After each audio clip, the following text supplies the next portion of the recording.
2DU Breakfast, a part of your life. Yeah, 8 to 7 on 2DU Breakfast. Speaking of freedom, let's flash back to Thursday, June the 3rd of last year.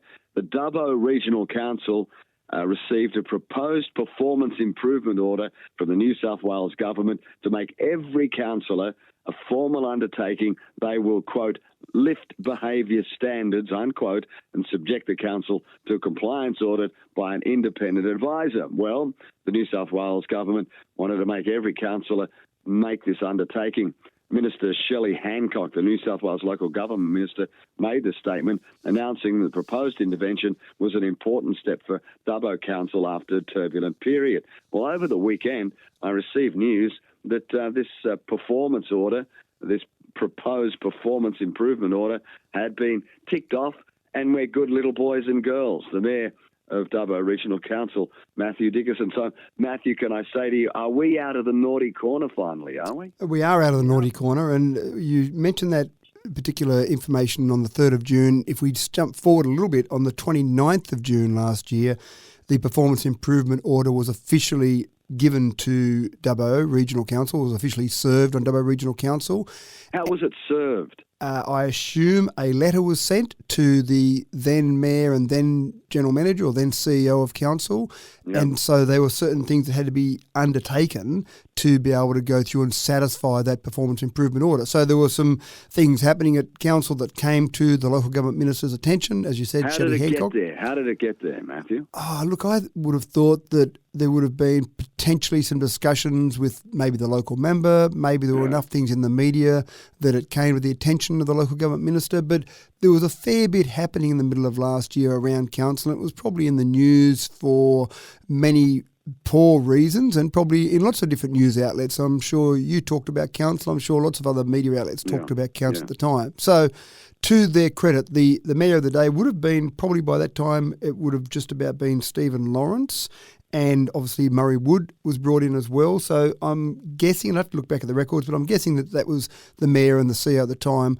But to their credit, the councillors of the day last year, back in June and going forward from there, looked at the information that came on that performance improvement order, and there are a number of things that they had to do. Now, they could have said, we don't care about local government minister, we'll just keep doing whatever we're doing and ignore her completely, and that would have been bad. I guarantee we would have ended up in administration, and we don't like the idea of being in administration. So to their credit, they did actually say, well, we better take these steps, and they went through and basically took all of those steps that were recommended in the performance improvement order. There was a person appointed, John Rayner was appointed, and he was appointed to make sure that we did undertake all of those actions.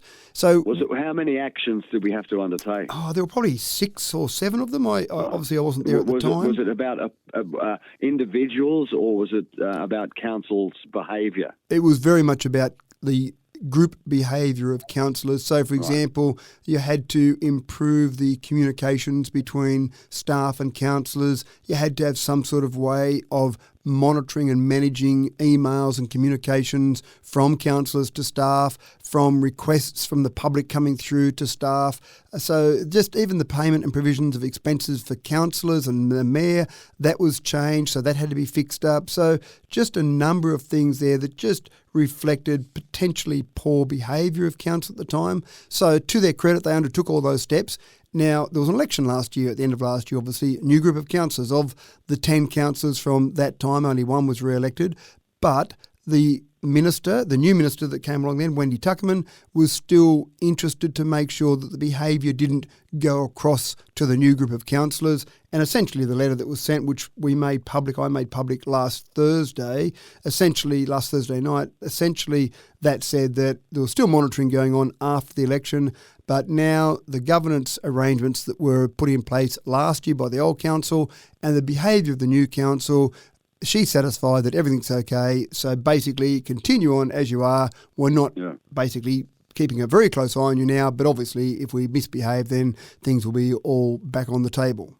How did they know? I mean, did they come in? Did they covertly transform themselves into a general population feeling and walk around council unknowing unbeknownst to those who are in council? How did they know it was right or fixed? Yeah, well, John Rayner was appointed as a temporary advisor. Now, I haven't met John Rayner. I haven't had any discussions with John Rayner. He had been in council last year to inspect what was going on and make sure things were happening.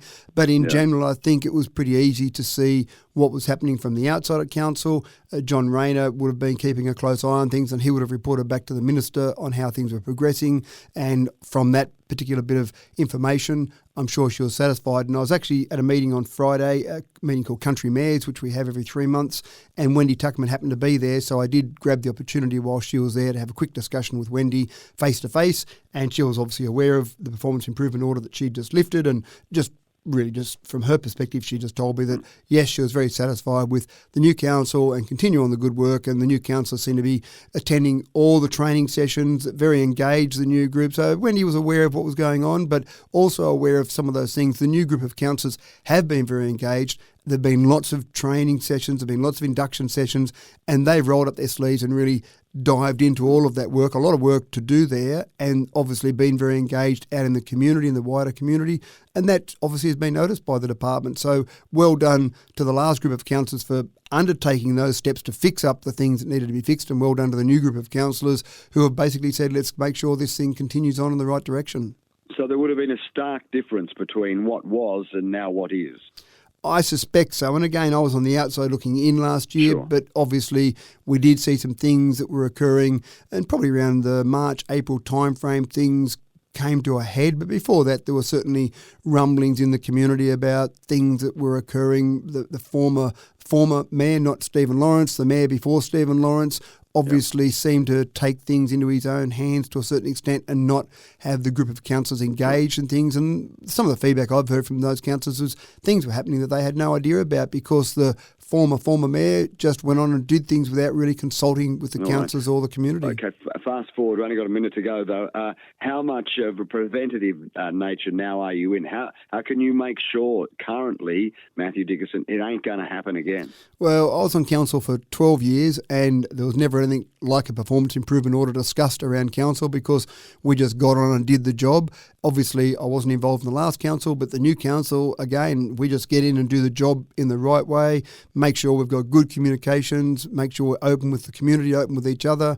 I think just get in and behave yourselves in the way that you think you should be behaving, then I don't think there'll be any discussion about a performance improvement order. It's something that was very new to me when I heard about it last year. It was something that I'd never really come across before. Yeah, let's hope it doesn't happen again. We've learned from our lesson, and the new council seems to be swingingly going about its daily business. The Mayor of Dubbo Regional Council, Matthew Dickerson, it's good to know you're out of the naughty corner. You can now go play in the playground. Yeah, thank you, Richard. Congratulations at 7 o'clock.